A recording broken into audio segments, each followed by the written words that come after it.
आज मेरी सुहागरात थी। रणबीर मुझे चूमता हुआ मेरे पास आया और मेरे कमर में हाथ डाल दिया। मेरी सांसें तेज हो गई और आंखों में आंसू आ गए। मैंने कहा कि किसी और से मैं मोहब्बत करती हूँ। यह सुनते ही उनकी आंखों गुस्सा हुआ नजर आ गया। मुझे कसकर पकड़ लिया, कहा, इतना बड़ा धोखा। मेरे पति मेरे करीब आ जाता और अपना नफरत दिखाता, पर मेरे जज्बात बेकाबू होने लगे और एक रात उसने होश खोकर। चलिए दोस्तों, अब ओरिजिनल कहानी स्टार्ट होती है।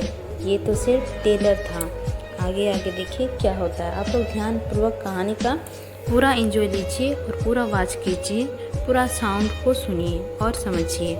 इसके बाद हमें कमेंट करके बताइएगा कि ये कहानी कैसा लगा। मेरा नाम सानिया है, मैं 24 साल की हूँ। मेरे माँ बाप की चिंता शादी की हो रही थी, इसीलिए उन लोगों ने मेरी शादी रणबीर से तय कर दिया। मैंने कहा, माँ मैं शादी नहीं करना चाहती। मैंने ज़िंदगी पिछले 2 साल से गम के सागर में डूब चुकी थी। जब भी मौका मिलता मैं फूट कर रोने लगती। मैं राहुल से जान से भी ज़्यादा प्यार करती थी, पर मेरा प्यार पूरा ना हो पाया।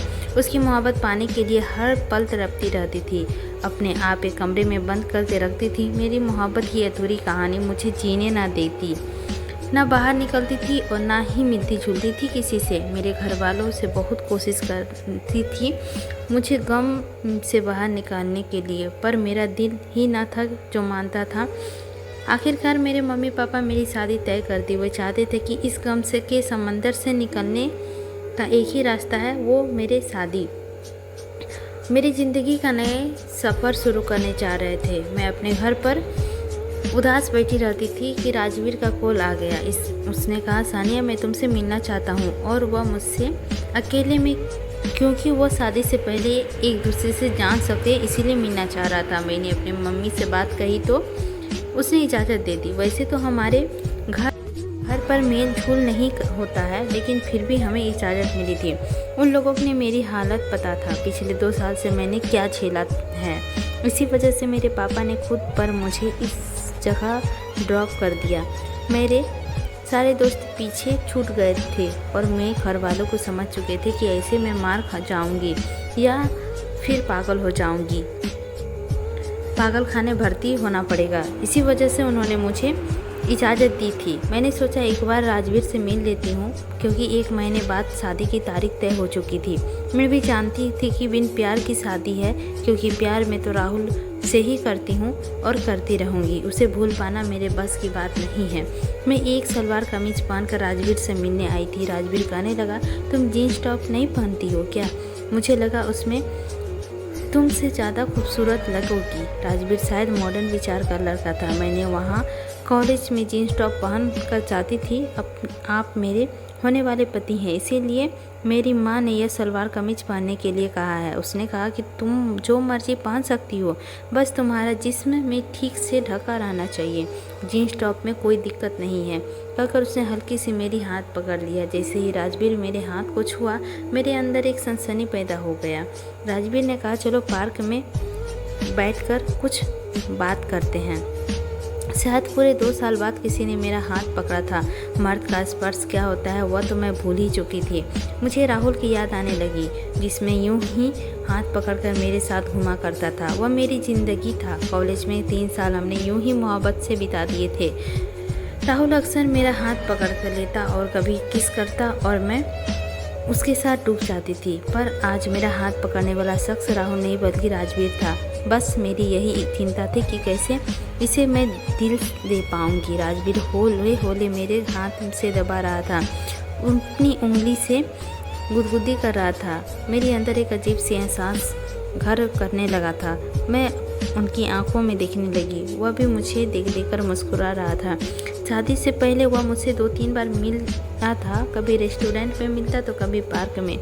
कहता, मुझे घूमना फिरना बहुत पसंद है, शादी के बाद मैं तुम्हें घुमाऊंगा। सानिया तुम देखना, मैं बहुत खूबसूरत हूँ, मेरी तो किस्मत ही बदल जाएगी।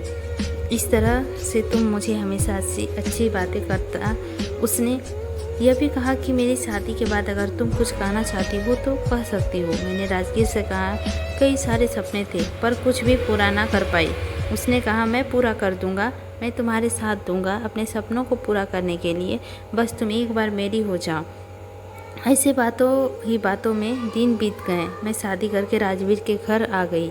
आज मेरी स्वागरात थी और मेरा दिल बहुत तेज़ी से धड़क रहा था। राजवीर के अब दोस्त भी हैसियत से ही मिलते थे। उसे एक ऐसी दोस्ती मना थी। प्यार एक ऐसी चीज़ है जो बार बार नहीं मिलता। अगर आपको किसी से प्यार हो जाए, आप कभी उसे भुला नहीं सकते। मैं राहुल का बनना चाहती थी। आप राजवीर की हो चुकी हूँ और बस मुझे समझ नहीं आ रहा था कैसे अपना तन राजवीर को सौंप दूँ। जब तक वह मेरा मन नहीं जीत लेता, मैं जिस्म कैसे उसे दे दूँ। रात हो चुकी थी। राजवीर मेरे कमरे में आ गया, दरवाज़ा बंद कर लिया, मुस्कुराता हुआ मेरे पास आया और मेरा हाथ पकड़ लिया। कहने लगा, वह घड़ी आ गई है जिसका मुझे बेसब्री से इंतजार था। वह कहकर मुझे अपने करीब आ गया। उसने चेहरे पर मेरे लिए प्यार नजर आ रहा था। उसकी सांस मेरे गर्दन पर महसूस करने लगी थी। मेरा घूंघट उठाकर उसने नीचे फेंक दिया। उसकी नज़र मेरे सीने पर पड़ी। हल्के हाथों से वह मुझे गुदगुदी करने लगा। मेरी भी सांस उफड़ने लगी। मैंने होठों में उसे अपने होठों को करीब लाकर बिल्कुल हल्का सा किस किया। फिर अब मैंने गालों में चूमने लगा। धीरे धीरे मेरी गर्दन से सीने को चूमने लगा। आहिस्ते आहिस्ते वो हाथ भी सरकाता हुआ मेरे कमर के नीचे ही डालने वाला था। जैसे मैं अचानक से जान निकल गई। मैंने उनकी आंखें बंद कर ली और मुझे राहुल की याद आने लगी। कैसे उन्हें मुझे स्वागरात में सपने दिखाया था।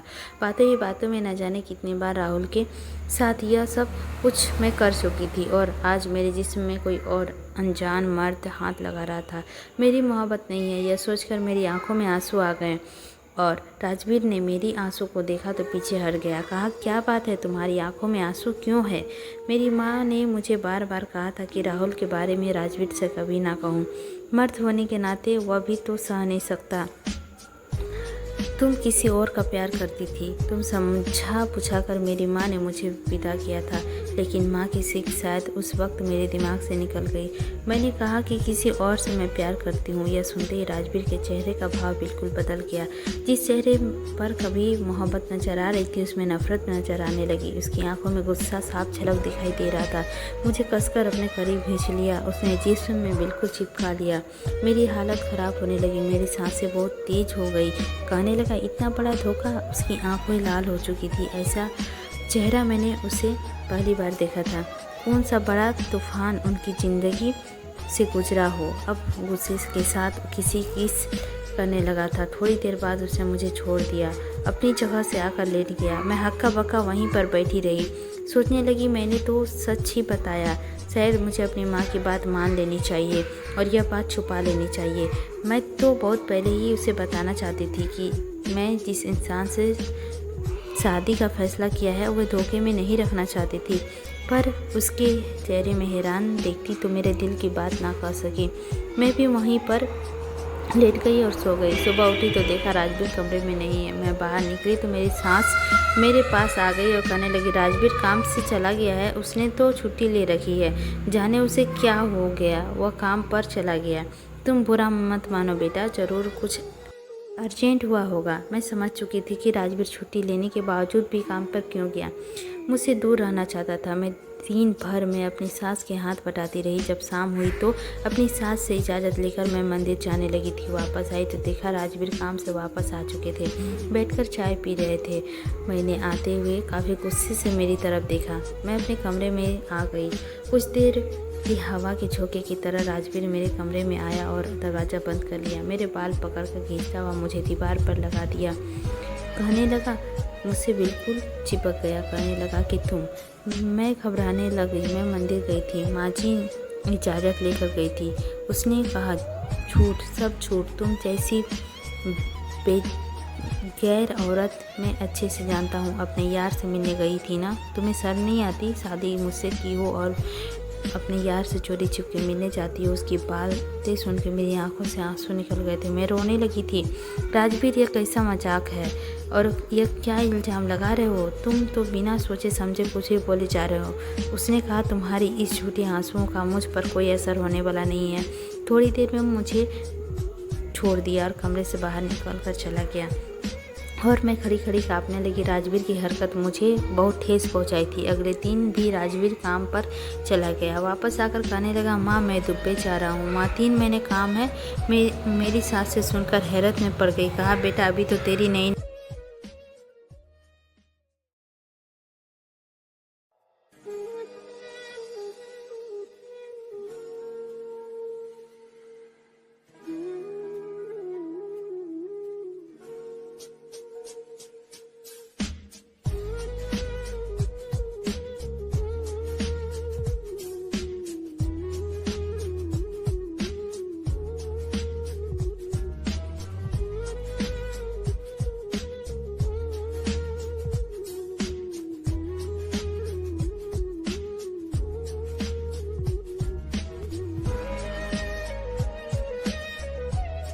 सांस रुकने लगी। मैंने कहा, राजवीर मुझे दर्द हो रहा है। यह सुनकर उसने अपनी पकड़ थोड़ी ढीली कर ली। मेरी एकदम करीब आ गया। कहने लगा, दर्द होता है, दिखता नहीं है और तुम समझती भी नहीं क्योंकि किसी और से मोहब्बत करती हो। यह कहते हुए उसकी आंखों में आंसू आ गए। वह बाहर निकलकर चला गया।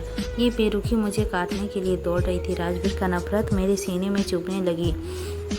उसने ऐसी बातें कभी न की।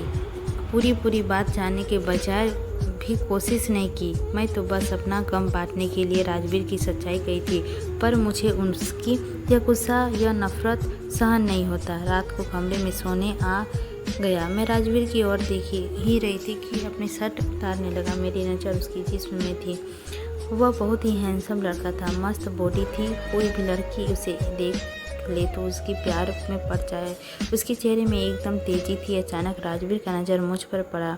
उसने देखा कि मेरे बदन को निहार रही हूँ। तुरंत ही कपड़े उतारकर मेरे पास आ गया। कहने लगा, क्या देख रही हो? उसकी बातें में थोड़ी सी सकपका गई। मैंने कहा, नहीं कुछ नहीं। उसने कहा, मैं समझता हूँ, यही सोच रही है ना, तुम्हारा बॉयफ्रेंड मुझसे ज़्यादा हैंडसम है। मैं आंखें बड़ी बड़ी करके बोली, आप बहुत ज़्यादा हैंडसम हैं और एट्रैक्टिव भी हुए। मैं आपकी बॉडी देख रही थी। मेरी बातें सुनकर एक पल के लिए मुझे देखने लगा। फिर कहने लगा कि मेरे पैरों में बहुत दर्द हो रहा है, थोड़े पैर दबा दो। उसके शर्ट्स पहने हुए थे और हौले हौले उसके पैर में मसाज करने लगी। शायद राजवीर को आराम आने लगा। कहने लगा, थोड़ा पीठ भी मसाज कर दो। शादी के बाद थोड़ा भी रेस्ट नहीं ले पाया। ऑफिस जा रहा हूँ, बहुत थक गया हूँ। बड़े नाजुक अंदाज से उसकी पीठ को भी दबाने लगी। राजवीर का आराम पहुँचाने लग गया था। कहने लगा कि तुम बहुत अच्छा मसाज करती हो।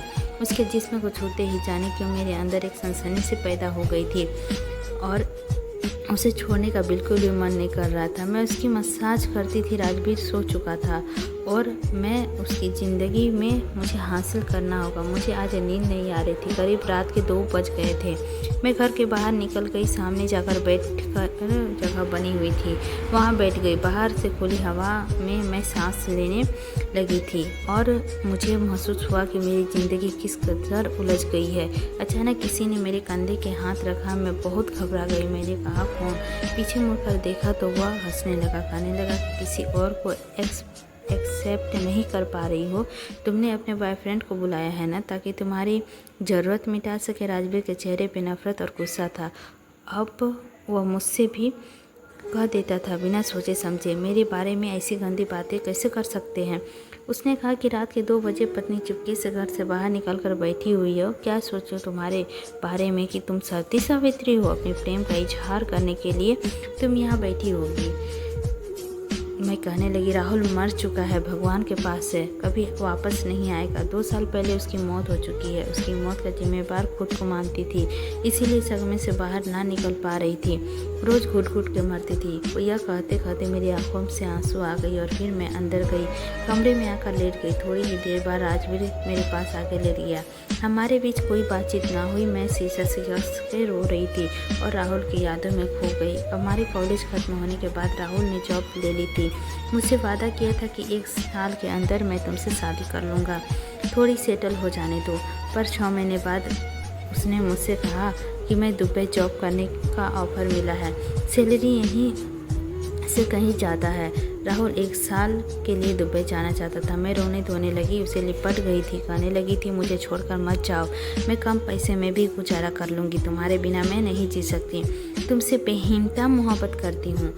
वो मुस्कुराने लगा, कहने लगा पगली, तुम्हारे लिए ही तो चाह रहा हूँ। मैं चाहता हूँ कि जिस इंसान से मैं हद से ज़्यादा मोहब्बत करता हूँ उसे राज रानी बना कर रखूँ, जिसके लिए ज़्यादा पैसे कमाने होंगे।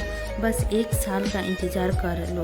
मुझे छोड़कर चला गया। हमारी वीडियो कॉल से बात होती रहती थी, मैं उसके लिए तड़पती रहती थी। 6 महीने बाद राहुल मुझसे मिलने इंडिया आने वाला था, क्योंकि मैं बहुत रोना धोना लगा रहता था और मैं राहुल को एक पल भी तुम्हारे बिना नहीं जी सकती, मुझे एक बार आकर मिलकर जाओ। उसने कहा ठीक है, 15 दिनों में तुमसे मिलकर आता हूँ।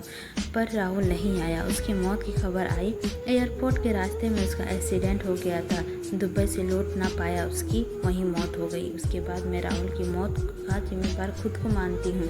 अगर उसे हिंदुस्तान ना बुलाया होता तो शायद वह जिंदा होता और आज मैं बेड पर लेटे लेटे रो रही थी।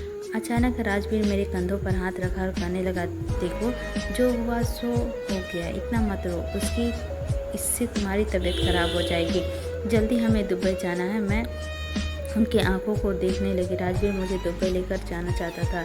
अपने आंसू पोंछकर उसने मुझे भी अपने साथ ले जाऊँगी क्या, वह बोला। तुम्हें छोड़कर मैं कैसे जाऊँगा, जाने का वक्त मुझे क्या हो गया। मैं राजवीर से लिपट गई और फिर राहुल के बारे में सब कुछ बता दिया। कैसे 2 साल मैं डिप्रेशन में चली गई थी। राजवीर शांत भाव से मेरी सारी बातें सुनी। उसने पूछा कि कोई तस्वीर है तुम्हारे पास। मैंने कहा उनकी ढेर सारी तस्वीर थी, पर मैंने सारी तस्वीर डिलीट कर दी। उनकी सोशल मीडिया में शायद कुछ तस्वीर हो, पर 2 साल से वह बंद है, कहकर मैं राहुल की तस्वीरें ढूंढ निकाली और उसे दिखाई। राहुल देखने में राजवीर से ज़्यादा हैंडसम नहीं था, बहुत ही मामूली सा इंसान था, लेकिन काफ़ी तेज था। कई बार उसने मुझसे झूठ कहा था। राजवीर कभी मुझसे झूठ नहीं कहता। मैंने कहा राजवीर, मैं तुमसे और राहुल में यही फ़र्क है कि तुम सच्चे इंसान हो।